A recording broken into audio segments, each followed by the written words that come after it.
अस्सलाम वालेकुम दोस्तों, मैं नेशनल स्टेडियम कराची में मौजूद हूँ। कल से चैंपियंस ट्रॉफी का पाकिस्तान के अंदर आगाज़ होने जा रहा है और पाकिस्तान और न्यूजीलैंड का पहला मार्का कल खेला जाएगा।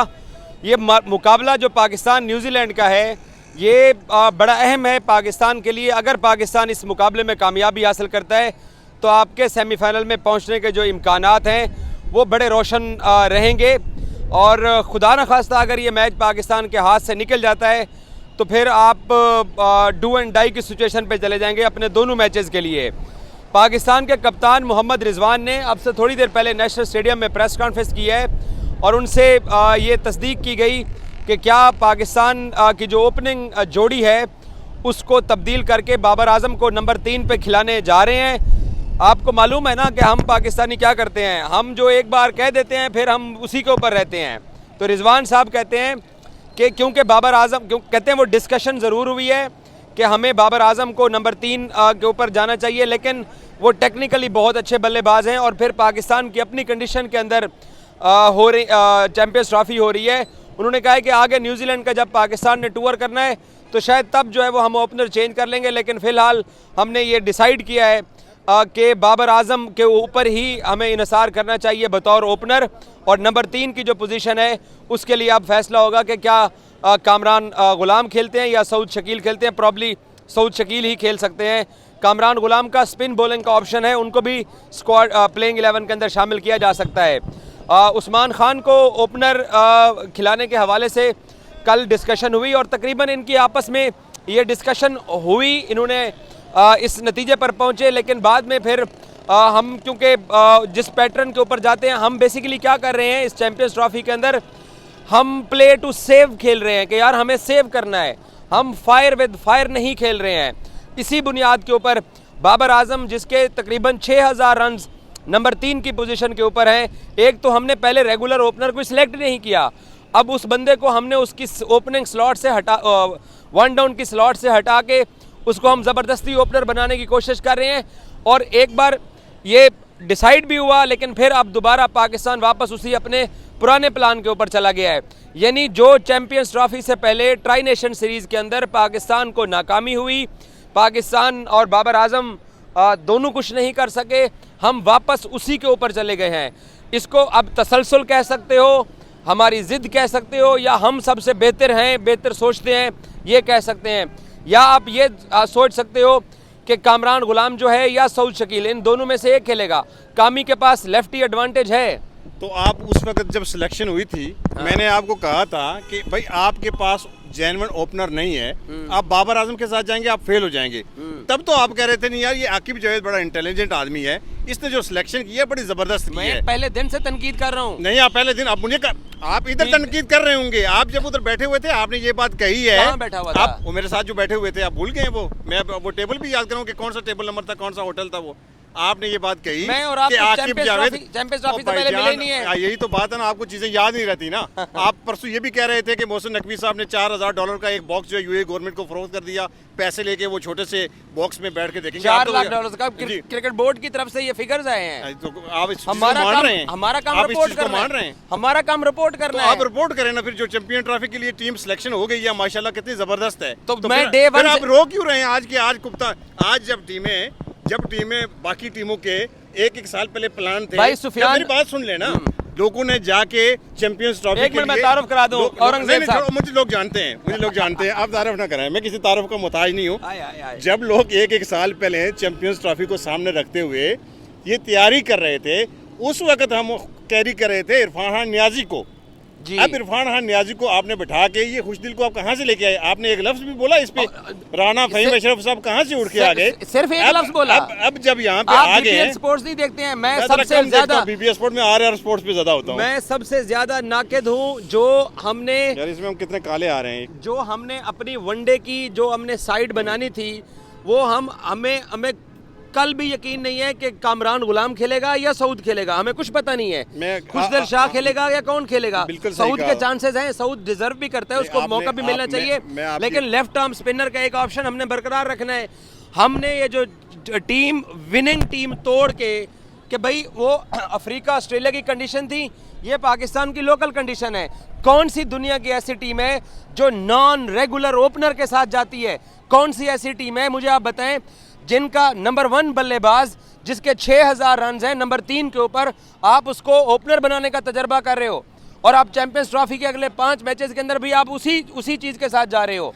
तो आप उस्मान खान को आप मुझे बात करने दे। मैं एक और बात मुझे उस्मान खान को आपने टीम के अंदर डाला हुआ है। आप मुझे एक बात बताएं, सुफियान मुकीम क्या डिजर्व नहीं करता था? एक आप इब्रार के साथ हो, उसको भी आप 50-60 रन पढ़ना शुरू हो गए हैं। शाहीन शाह अफरीदी, हसनैन, एक बंदा हारिस रऊफ है, एक बंदा। रिजवान और आगा ने सेंचुरियां की हैं, स्कोर कर लिया है। फ़खर जमान के अलावा एक दूसरा बंदा है हारिस रऊफ। ये 2 बंदे हैं जो कि फायर वर्सेस फायर होते हैं, वो आग के साथ खेलते हैं, जीत के जाते हैं। बाकी मैं किसी के ऊपर नहीं ट्रस्ट कर रहा। सारी कर दी तो फिर मैं क्या बोलूं? यही चीज मैं कहना चाह रहा हूं कि जब अब परफॉर्म करने का, अब जाके ग्राउंड में जाके कुछ करने का टाइम है, तो हम ये सोच रहे हैं कि कल बाबर के साथ ओपनिंग कौन करेगा। अभी तक आपको नहीं पता, किसी को भी नहीं पता। कप्तान ने कह जरूर दिया, लेकिन उन्होंने दूसरी तरफ ये भी कहा इस पे सोच रहे हैं। आपका 1 डाउन आपको नहीं पता कामरान गुलाम आ रहा है, आपका सऊद शकील आ रहा है। नंबर 7 पे आपको नहीं पता खुशदिल आ रहा है या आपकी जब राना फहीम अशरफ आ रहा है, हारिस रऊफ आ रहा है या हसनैन आ रहा है, आपको नहीं पता। जब लोग इस वक्त 1 साल पहले ये तैयारी करके बैठते हैं और फिर वो क्या करते हैं, वो बैकअप पे बेंच से तैयार करते हैं। अगर हारिस नहीं है उसकी जगह कौन खेलेगा, अगर खुशदिल नहीं है उसकी जगह कौन खेलेगा, सऊद नहीं है उसकी जगह कौन खेलेगा। आपने जो अपने बेंच पे 4 बिठाए हैं, आप उस्मान खान को खिलाएंगे? जब ये टीम सिलेक्शन हुई तो मैंने एक वहाँ पे ट्वीट की कि उस्मान खान इस चैंपियन ट्रॉफी में कोई मैच नहीं खेलेगा। नीचे को लोग कहते हैं यार कुछ भी, यार हद है यार। यही काम इन्होंने वर्ल्ड कप 2023 में किया था। जो बेंच स्टैंड पे बैठे हुए लोग थे वो सिर्फ खानापुरी के लिए लेके जाते हैं। अब मुझे ये बताएं कि अगर आपका एक प्लेयर इंजर्ड हो जाता है यहाँ पे, अगर बाबर आजम फ़खर जमान से एक प्लेयर अगर इंजर्ड हो सकता है ना, आप क्या करेंगे? अगर लाइक आपको अगर कंकशन हो जाता है तो किस प्लेयर को आप लेके आएंगे? तो ये सारी चीज़ें आपको सोचनी चाहिए ना पहले यार कि हमारा ये बॉलर अगर इंजर्ड होता जाए तो फिर हम किसको लेके आएंगे। तो ये जो सिलेक्शन हुई है, आप इस सिलेक्शन पे ओवरऑल बात कर सकते हैं कि इस सिलेक्शन में ना तो आपको पता है कि आपकी बैटिंग की बैकअप पे कौन है, आपके बॉलिंग के अगर खुदा ना खास्ता आपका ये स्पिनर है कि अगर ये नहीं खेलता अबरार तो फिर आप क्या करेंगे? आप किसके साथ जा रहे हैं? रिजवान साहब ने क्या बोला आज प्रेस कॉन्फ्रेंस में? रिजवान की प्रेस कॉन्फ्रेंस में बात कर रहे थे।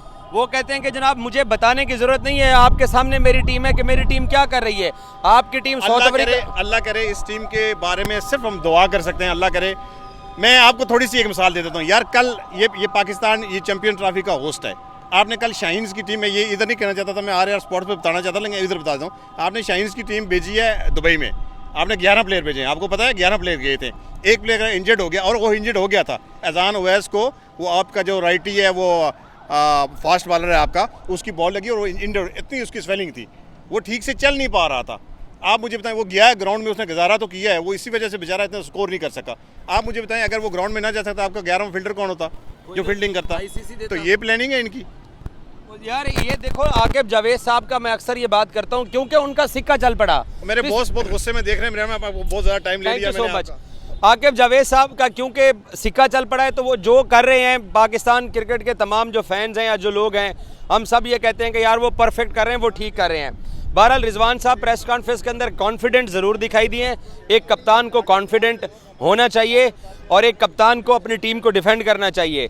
रिजवान साहब ये कहते हैं कि मैं अपनी टीम के ऊपर मुझे ट्रस्ट है, और वो हम सहाफ़ियों से पूछ रहे थे कि आपको नज़र नहीं आ रही कि हमारी टीम कैसी है। मैंने उनको सवाल किया, मैंने ही किया कि न्यूजीलैंड से 2 मैचेस हारने के बाद क्या लेसन आप लोगों ने हासिल किया है। तो रिजवान साहब कहते हैं कि हमने अपनी गलतियाँ आइडेंटिफाई कर ली हैं, हमें पता चल गया है कि कहाँ कहाँ हमारे मसले हैं, हम उनको ठीक करके तो बेहतर क्रिकेट खेलने की कोशिश करेंगे। और उन्होंने न्यूजीलैंड के खिलाफ 242 रन जो पाकिस्तान कर सकी थी यहाँ ट्राई नेशन के फाइनल में, रिजवान उसको कहते हैं कि हमने इसलिए अपने आप को पहले बैटिंग में ट्राई आउट करने की कोशिश की कि हम क्या कर सकते हैं जो कि हमसे नहीं हो सका है।